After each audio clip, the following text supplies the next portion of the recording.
편안들 하시지요? 참 뉴스 같은 인생이에요.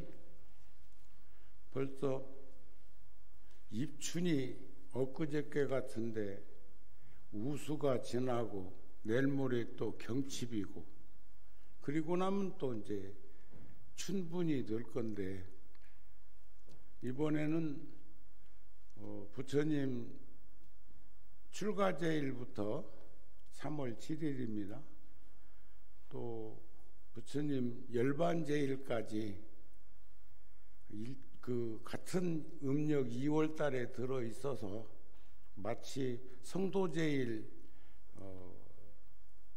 기도하는 것과 같이 이번에도 전국 사찰에서 아마 출가해서 열반까지 우리도 부처님같이 수행정지자는 그런 부제로 기도정진을 할 걸로 생각이 됩니다.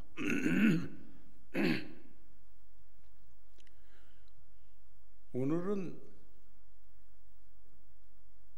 통도사 영축총인 방장이시고 조계종단의 종정이신 성파 큰스님께서 어제 여기에 오셔서 유숙을 하시고 전법회관 6층에 종정 예경실이 있습니다.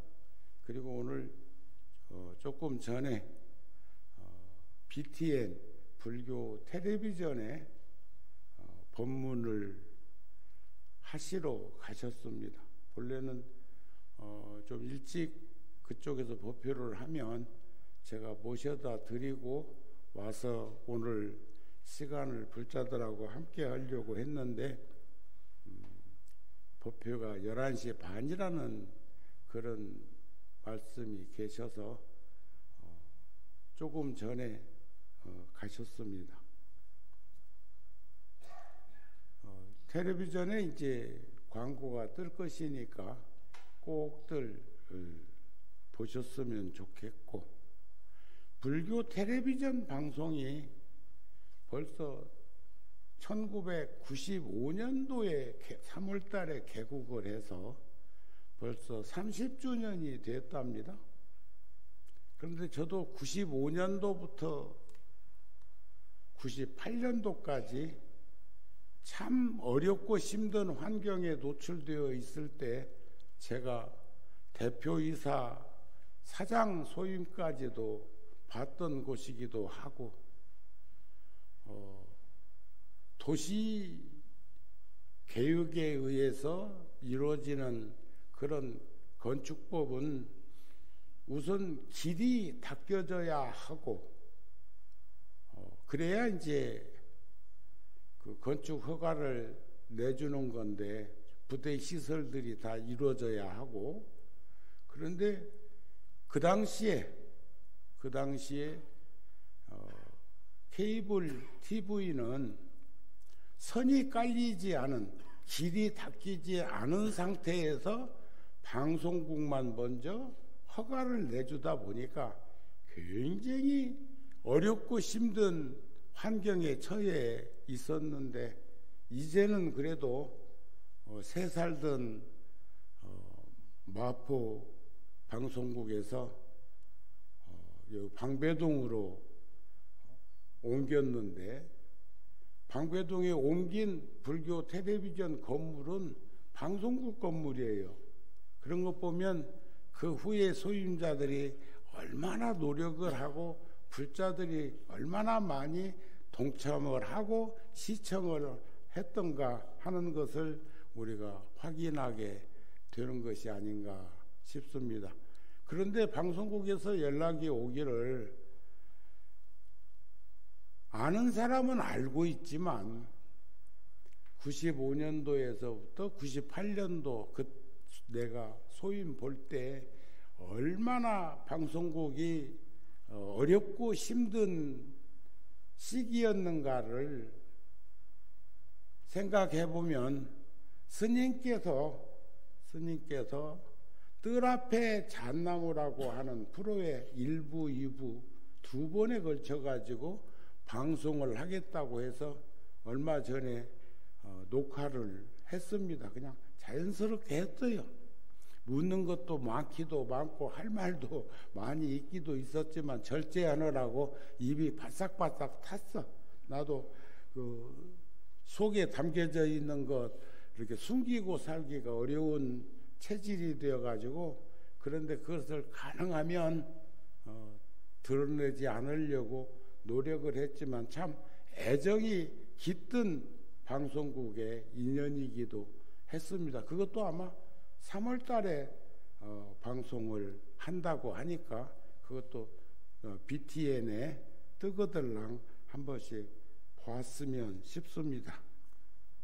오늘은 이제 부처님께서 출가해서 4월 초파일 날 태어나시고 2월 8일 날 출가하시고 12월 8일 날 정각 깨달음을 이루시고 45년 동안 전법 활동을 하시다가 2월 보름날 구시나가라에서 열반에 드시게 되었고, 지금은 청정법신과 원만보신과 1100억 화실을 들이오는 부처님이 2600년이 지난 지금에 이르기까지, 그리고 앞으로 세월이 흐르면 흐를수록 과학이나 이런 것이 발달하면 발달하고 발전하면 발전할수록 세계는 끊임없이 생존 경쟁에서 전쟁이 경제전쟁이라고 할 만큼 그렇게 심각하게 변형되고 있는데, 부처님의 가르침만이 유일하게 그것을 융섭할 수 있는 그러한 종교가 불교입니다 하는 말씀을 많은 그 철학자들이나 많은 학자들이 그렇게 말씀하는 것이 통설입니다. 저는 오늘 화엄계에 나오는 한 소절을 먼저 전해드리고 그리고 오늘 법표를 진행할까 합니다. 합장들 하세요. 일념지 삼세 후대 이무유분멸라야 종종시 부동을 이시여 세간이로다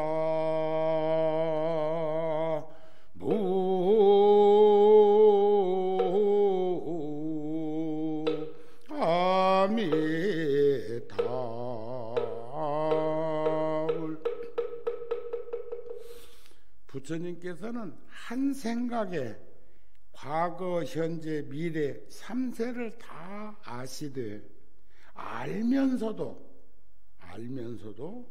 아무런 시비 분별이 없고 가지가지 시간이 같지 않음을 세상 사람들에게 보여주도다. 우리가 그런 말 안 있습니까? 일각이 여삼추라는 말이 있는가 하면 1년 만년 한 생각으로 만년을 살 수도 있는 것이 수행자의 덕목이기도 할 것입니다. 그래서 그 청량스님 같으신 스님은, 청량국사는 화엄경을 만나고 보니 어찌 기쁘지 아니한가. 화엄경 경전을 보고 나가지고 얼마나 그 경전 속에 담겨져 있는, 요즘 BTN 텔레비전에서는 아침 8시 45분에서 7시 조금 안 될 때까지, 그러니까 아침 공양 우리 7시에 하는데 그 시간 전에 BTN 텔레비전 여기서는 547번에서 543번에서 나오는데, 채널 아마 각각 지역마다 다를 수 있습니다. 거기 보면은 용수보살 약찬계를 우리말 용수보살 약찬계로 나오고, 한 비구니 스님이 그것을 원문으로 북과 징수를 치면서 그걸 하는데 참 듣고 있으면 그렇게 편안하고 넉넉할 수가 없습니다. 그래서 화엄경을 청량스님께서는, 청량국사는 만나고 나서 어찌 기뻤던지 환히 법열에 가득했으며 환희심에 머물면서 기쁨도 즐거움도 많고 청정한 믿음으로 지극하고도 큰 용맹심을 일으키게 되었다 하는 가르침을 설합니다. 저는 어저께 계산에는 없는 이야기를 종정스님 모시고 반야센터에서 저녁 공양을 하는데, 저번에 전시회 할 때 그 예술의 전당 근무자들 중에 소임자가 와서 스님 뵙고 가기도 하고 제 방에 와서 차도 한잔 마시고 4명이 와서 다녀갔는데, 또 총무원에서도 총무부장, 또 조계사 주지, 또 문화 쪽에 스님과 소임자가 와서 공양하기 직전에 짧은 시간에 이 얘기를 하다 보니까 제가 통도사에 출가할 때의 이야기, 제가 67년도에는 봉은사에 어느 스님을 찾아뵙고 그 진로를 상의하러 갔는데, 아마 그때 그 스님 만났으면 그 스님은 어느 사찰로 저를 보내주셨을까. 그런데 그 스님이 안 계셔서 또 다시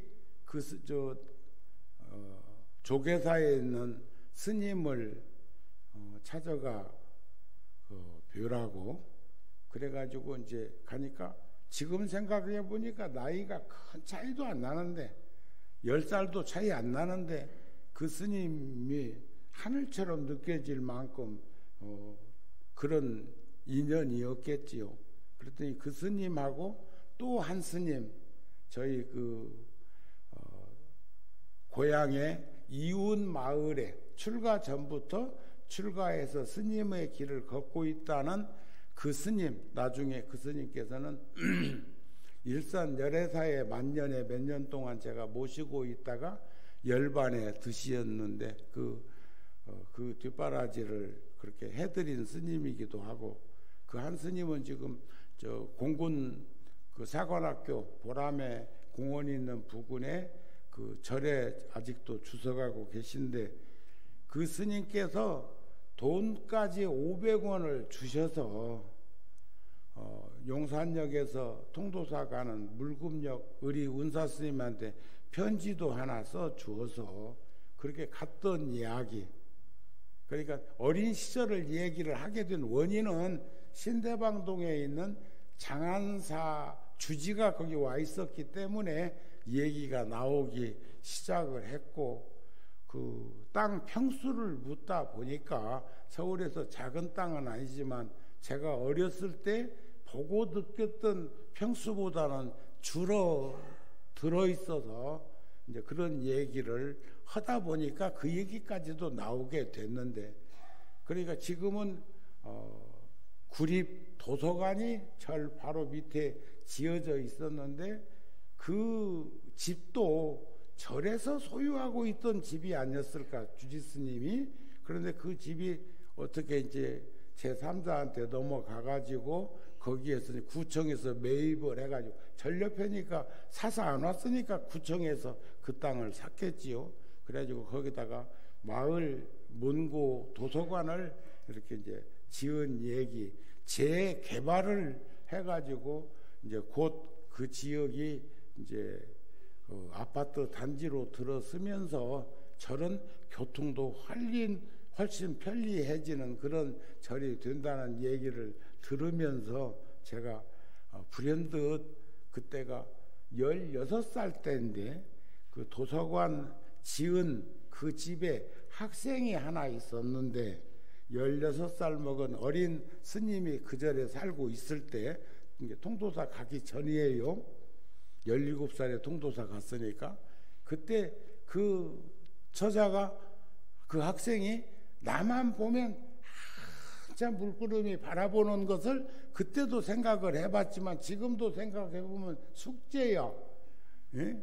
좋아가지고 쳐다본 것인지 아니면은 그 어린 나이에 출가해서 승봉짓고 있는 것이 애잔하게 느껴져서 보았던 것인지 그 후에 한 번도 본 일이 없으니까 그 절을 떠난 이후로는 본 적이 없으니까 그런 생각을 하면서 이 얘기를 하다가 보니까 잘못했으면 정우 스님이 그때 장가갈 뻔 알았어요 하는 얘기를 종정 스님께 하면서 한참 웃었어. 그래도 참 그런 이야기를 스스럼 없이 할 수 있다는 것은 그런 일이 없었다는 얘기 아니겠어요?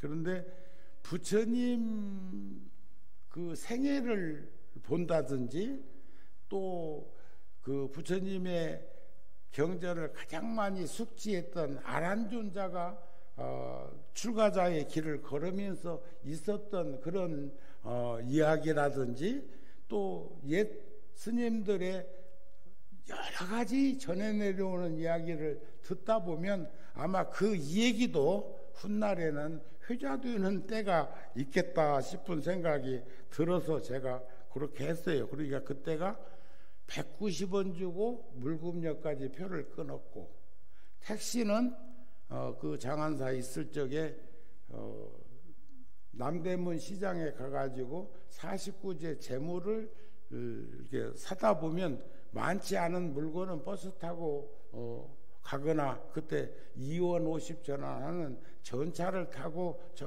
노량진 가까이까지 가가지고 거기서 이제 버스로 바꿔 타고 절에 가거나 했는데 한 번은 산 물건이 중요하기도 했고 급하기도 했고 양이 많기도 하고 그래서 그때 주리스님이 택시를 타고 오라고 택시가 많지 않을 때입니다.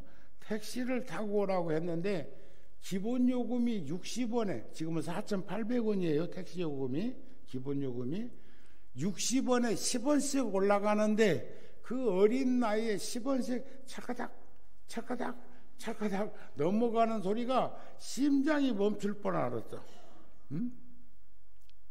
그러니까 내 돈은 아니고 절돈으로 그렇게 하지만 그 어린 나이에도 그런 마음을 가지고 산 건 지금 생각해 봐도 부끄럽지 않은 생각이었구나 하는 생각을 하게 되는데 종교는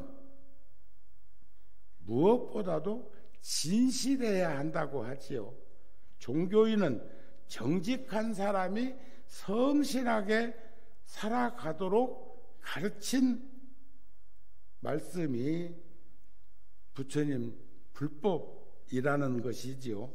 그래서 대부분 사람들이 가장 필요로 하는 것은 무엇보다도 마음 깊은 곳으로부터 진실로, 진실이라는 말은 언어적으로 분석을 하면 정직한 사람이 성실하게 살아가는 모습을 정직한 사람.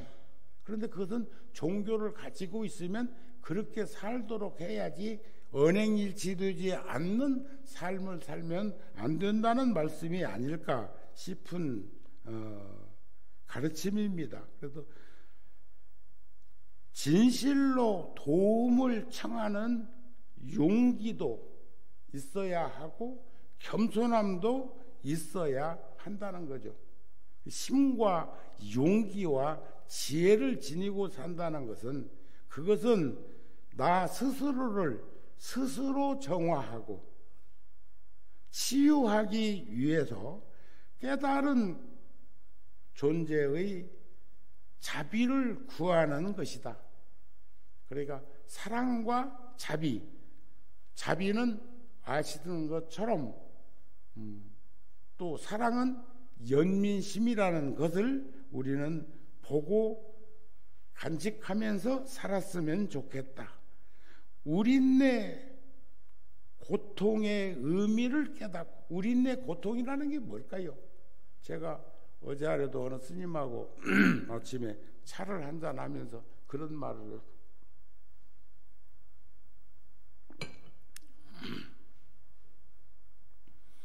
외로움을 타는 사람은 이제 나이 먹으면서 외롭다는 얘기들을 간간히 하던데, 저는 아직까지 그런 건 한 번도 느껴보지는 않은 것 같은데, 외로움이라는 것은 출발점이 욕심, 욕구, 욕망, 욕심이 충족되지 않는 사람들이 생기는 병이 외로움병이래요.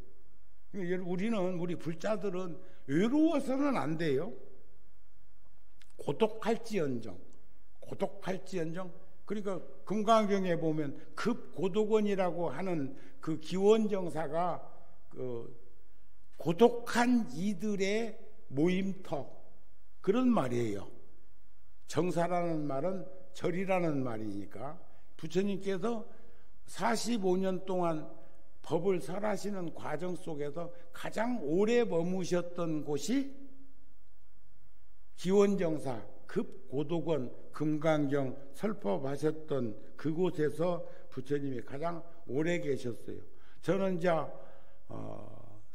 2달만 지나면 구룡사에서 산지 40년이요. 그러니까 나는 잘못된 거예요. 이건 굉장히 잘못된 거예요. 부처님, 우리도 부처님 같이 살겠다고 하면 수행자의 그 모습을 잃어버리지 말아야 되기도 하지만, 제가 근간에 와서는 법당에 좀 새벽에 일찍 나오면 나오기 전에 인등실에 계신 부처님을 뵙고 나옵니다. 향을 사르고 삼배를 올리고 법당에 와서 향을 관세음 보살님전까지 꽂고, 그리고 도량석 4시부터 4시 15분까지 4시 15분부터 30분까지 종성을 하는 것을 제가 제 자리에 앉아서 함께 공유하고, 그러고 나서 부처님 전에 칠정예 올리고 반야심경도 하고, 또 조석 행선 축원도 제가 직접 하고 그러는데, 언제부터인가 지나온 시간 되돌아보다가 제가 소스라치게 긴장한 부분이 가이동에서부터 모시고 있었던 부처님, 인등실에 계신 부처님이에요. 저 부처님 전에 의지해서 기도하고 정진하고 하면서, 그래가지고 지금 구룡사에서 많은 인연들을 짓고 있는 일들을 해왔는데, 물론 거기 계신 부처님이 와서 절 앉는다고 꾸짖거나 뭐라고 하는 것도 아니고, 여기서 만부처님한테 각각 다 절하는 것도 아니고, 여기에서 삼배만 올려도 다 나눠서 그것을 접수할 거라고 생각을 하는데도 불구하고 남은 시간은 인등실에 모셔져 있는 부처님 전에 가서 그래서 우리가 개근불사도 다시 해드리기도 하고, 이번에 주지스님이 그 저기 인등실 도배도 싹 해놓고 1층 회관에 페인팅 했던 것이 떨어진 것도 싹 손봐가지고 해놓으니까 참 밝고 깨끗하다는 그런 생각이 들어서, 끊임없이 우리는 옛날처럼 닦고 조이고 기름치고 확인하고 다짐하고 인식하는 그런 일들을 하는 것이 바로 정직한 사람이 성실하게 살아가는 모습일 수 있겠다. 그래서 어제 아래 초하룻날 열애사 가서도 열애사 불자들 보고 4층 법당에 인등실에 모셔져 있는 구조가 엇비슷 하니까 거기 부처님이 본래 97년도에 그 불사를 발언하고 시작할 때 가금을 법당에서부터 모셨던 부처님이니까 한 번씩 올라가셔서 향도 하나씩 사르기도 하고 참배도 했으면 좋겠습니다 하는 제안을 하고 왔습니다. 그래서 그러한 변화를 시키고자 하는 그 마음, 그 힘, 그 용기는 우리가 나를 변화시킬 수 있는 힘이라고 생각이 되어집니다. 우리를 변화시키고자 하기 위해서는 수행정진이 가장 근본이겠지만 그러한 불방일, 게으르지 아니함으로부터 일어나고 시작되는 일이라는 것을 우리는 보았으면 좋겠습니다. 달라이 라마 스님께서도 늘 매일매일 기도를, 옛날에는 주야 6시로 기도했다고 6번. 그리고 또 통도사에 주석하셨던 조계종 종정을 역임하셨던 월화 노스님께서는 스승이신 은사스님, 구화 노스님 만년에 하루에 6번 가서 배웠대요. 6번. 그래서 왜 6번일까 하고 보니까 예불하고 한 번, 아침 공양하고 한 번, 사시 기도하고 한 번, 점심 공양하고 한 번, 저녁 공양하고 한 번, 저녁 예불하고 나서 또 한 번 스님 문화를 사줬다는 거예요. 요즘은, 그리고 우리 어렸을 때만 해도 주지 스님이나 어른 스님들이 서울 한번 회의가 있어도 다녀오시면 전 대중들이 가사상산 믿고 가가지고 인사를 올리고, 또 조금 긴 시간 어디 갔다 오시면 일주문 앞에서부터 전 대중이 쭉 대웅전 있는 데까지 서서 스님을 맞이하고 그랬는데, 하도 요즘은 일일권에서 가면 돌아서면 오고 하는 그런 수순을 밟아서 그런지 몰라도 인사, 내가 외국 갔다 와도 전 대중이 옛날 같으면, 또 다른 대중이 어디를 갔다 와도 전 대중이 함께, 어저께 종정스님이 오셨을 적에는 우리가 오시는 시간도 전화로 통보를 받았으니까 그러기도 하지만, 오실 무렵에 마당에 나가서 시간 조금 미리 나가다 보니까 시간이 남아서 노는이 연불한다고 도량을 돌고 했더니 스님 오실 무렵까지 한 7,000보 걸었어. 그리고 어제 저녁 공양하고 그리고 양재천을 걷는데 얼마 안 걸은 것 같은데, 다른 날에 비해서. 그런데 어저께는 거의 12.5km를 걸었어. 그러면 그 걸음수가 16,500보 정도 됩니다. 어떤 이들은 그래요. 아이고, 스님은 폭도 넓은갑다 그래요. 넓게 하기로 하면 한 80cm는 나오지만 보통은 76, 7cm 정도 나오는데도 그 정도 걸면. 그랬더니 또 주지 스님은, 저도 지금 현재 시간 이제 만나서 마당에서 난 돌고 오는데, 통도사 총무국장 스님이 이제 또 오늘 스님 모시고 방송국 간다고 이제 그 시간에 도착을 했기 때문에, 그랬더니 저도 지금 13,000보 걸었습니다. 이렇게. 이런 것들이 서로 탁마하는 것이 다른 거 아니에요. 격려하는 것이 다른 것이 아니에요. 세상에 살면서 지켜보는 것이 다른 것이 아니에요. 그게 다 관심과 배려 속에서 어울림을 가질 수 있기 때문에 가능한 일이 아닐까, 그런 얘기입니다. 그런데 달라이 라마 스님 같으신 분도 늘 기도할 때 저희들을 도와주소서. 스님 자신을 도와달라는 그런 기도는 아니라고 생각합니다. 저희들의 모든 업과 무명, 업식을, 부정적인 감정들을 씻어낼 수 있도록 지혜를 주소서. 제 마음의 참된 본성을 깨닫게 하옵소서. 이런 기도를 늘 생활화되다시피 해서 하신다고 수리한 적이 있습니다. 오늘 또 초삼일 기도를 해야 되니까, 이제 법회 마치고 해야 되니까 조금만 더 하겠습니다.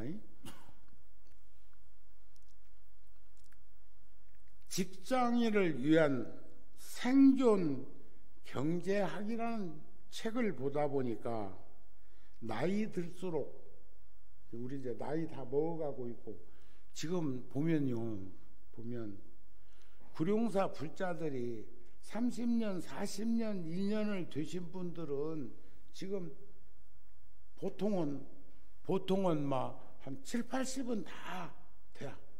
그런데도 그때 그 시절 함께 기도하고 정진했던 그것을 늘 떠올리면서 떠올리듯이 그러면서 이제 오시는데, 구룡사 불자들하고 열애사 불자들하고 이렇게 보면 훨씬 열애사 일산에 사는 불자들의 나이 높낮이가 그쪽이 젊어. 이쪽은, 그러니까 강남, 서초, 송파 이쪽은 젊은 사람들은 거기에 와가지고 사는 것이 그렇게 쉽지 않다는 것을 반증하는 거예요. 우리들은 젊었을 때 올 수 있는 지역이었는데 요즘 젊은이들은 여기에 오기에는 물려받은 상속유산이 있기 전에는 어렵고 힘든다. 몇 명이야 뭐 그럴 수도 있겠지. 요즘 뭐 돈 많은 거부장자들 중에서 뭐 젊은 그런 모습을 가지고 있는 일들도 있으니까 그건 몇몇 사람에 지나지 않습니다. 그러시죠? 그러니까 저는 이제 우리들은 한번 직장인을 위한 생존 경제학에서 지적하고 있는 이것을 의미 있게 한번 들여다보면서 앞으로 장롱을 싹 뒤져서, 유행은 돌고 도는 거예요.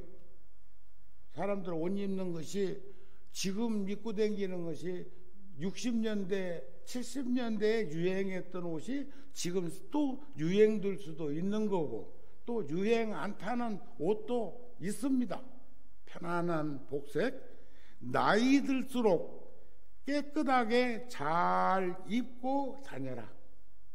나이 들수록, 아셨습니까? 요즘 유튜브에도 보면 돈 많은 백만 장자가 그 순수하게 허름하게 옷 입고 은행에 갔다든지 어디 식당에 갔다가 쫓겨나는 그런 유튜브도 뜨대.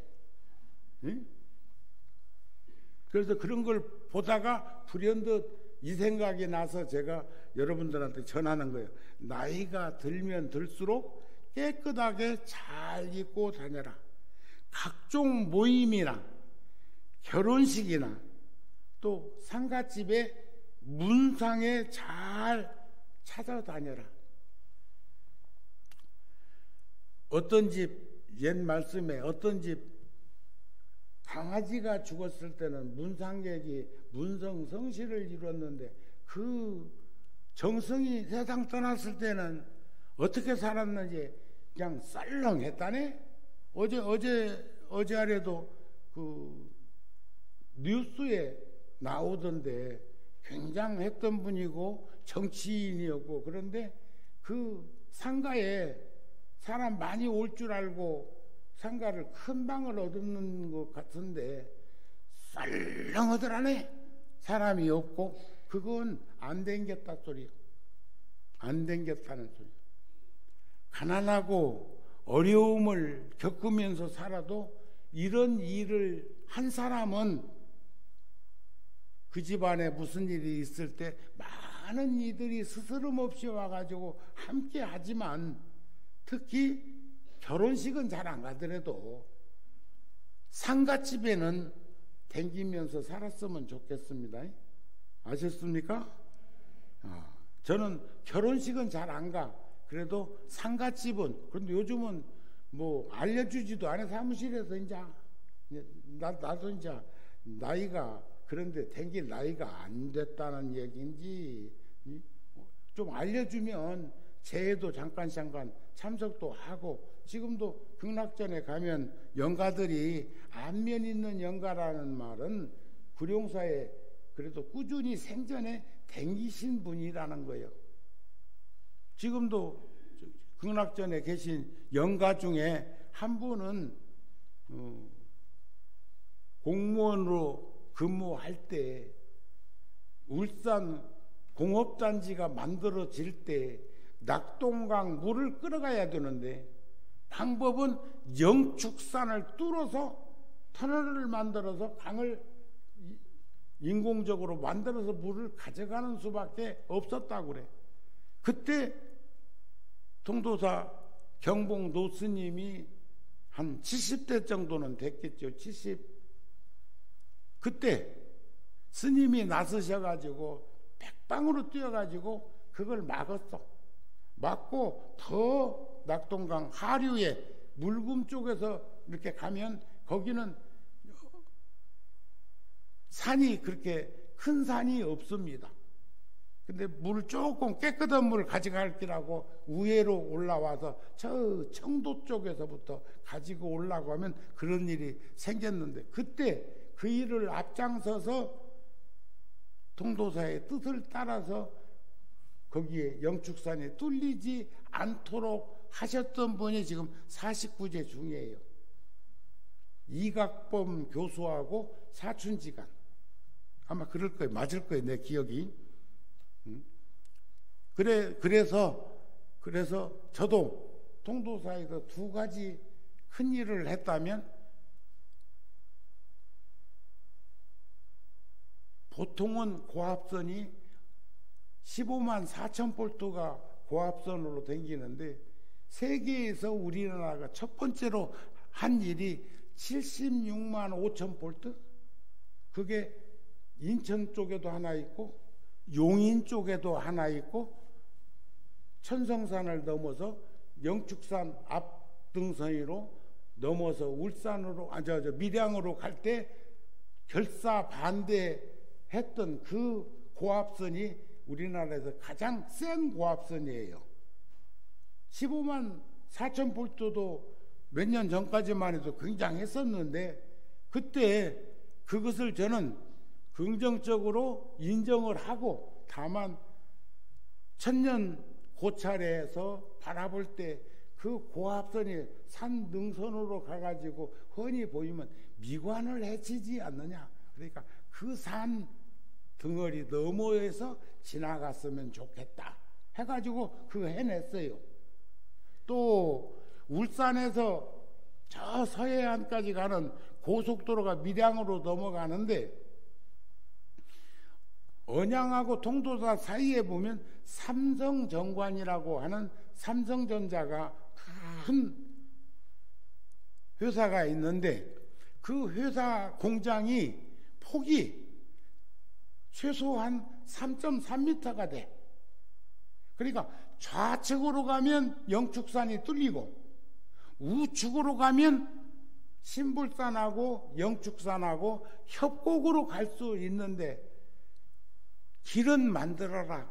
반대하면 안 돼. 길은 국책사업을 만들어라. 그런데 영축산이 뚫려서야 되겠느냐 해서 그 고속도로가 삼성전자의 우측변으로 가가지고 가면서 도로공사에서 우측으로 이렇게 턴을 하는 것처럼 돌려서 저 밀양 얼음골이 있는 데로 빼다 보니까 영축산이 뚫리지 않았다 이게. 그게 제가 주지소임 볼 때 한 거예요. 그런 것들도 매우 중요한 겁니다. 어떤 사람은 주지해가지고 그냥 저절로 된 줄 알지만, 제가 통도사의 숲가꾸기 같은 것도, 그 소나무 밑에 있는 잡목들 제거한 것도 제가 82년도에 통도사에서 재무국장 소임 볼 때 그것을 하고 싶었는데, 그건 신칭 승양, 그때 성파 스님이 통도사 주지셨는데 그것을 할 수 있는 영향력이 되지 않았어요. 그런데 그것을 2007년도에, 그러니까 82년도에 하고 싶었던 것을 25년 후에 주지 소임자가 되어가지고 그 숲가꾸기를 해갖고 지금 얼마나 아름다운 송림이 되어 있습니까? 얼마나 그 음산했던 기운들이 사라지고 좋았겠습니까? 그런 것은 하루아침에 되는 거 아니에요. 우리 인생도 저절로 되는 게 아니야. 하루아침에 되는 게 아니야. 그 부단한 노력으로 물 흘러가는 강물 줄기처럼 그렇게 서두르지 않으면서도 그렇게 가면서 이루어질 수 있는 내가 될 수 있도록 했으면 좋겠다. 그런 얘기가 아닐까 싶습니다. 또 나이 들수록 마음의 문을 열고 남의 말을 잘 들어주고 가급적인 말은 하지 말아라. 삼가해야 한다. 노욕을 부리지 말고, 나이 먹으면서, 자, 욕심 중에요, 노탐, 늙어서 생기는 그 욕심 제어가 안 돼.